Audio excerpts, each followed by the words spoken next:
ইসলামী আন্দোলন বাংলাদেশের আমির মুফতি সৈয়দ মুহাম্মদ রেজাউল করিম পীর সাহেব চরমোনাই বলেছেন, স্বাধীনতার ৫৪ বছর হয়েছে। লক্ষ লক্ষ মানুষের রক্তের বিনিময়ে স্বাধীনতা এসেছিল। কথা ছিল সাম্য, মানবিক মর্যাদা ও সামাজিক ন্যায় বিচার প্রতিষ্ঠিত হবে।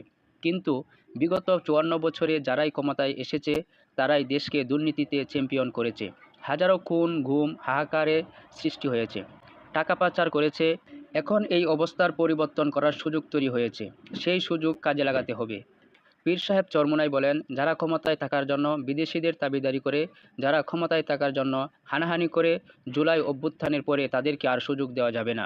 ২৪শে জানুয়ারি শনিবার সন্ধ্যায় ঢাকা ৭ আসনে ইসলামী আন্দোলন বাংলাদেশের মনোনীত প্রার্থী আলহাজ আব্দুর রহমানের সমর্থনে আয়োজিত সমাবেশে ইসলামী আন্দোলন বাংলাদেশের আমির উপযুক্ত মন্তব্য করেন।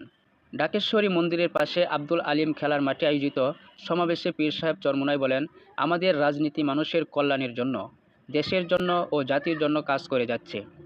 রাজনৈতিক প্রলোভন এড়িয়ে আমরা নীতি ও আদর্শে অটল অবিচল থেকে কাজ করে যাচ্ছি।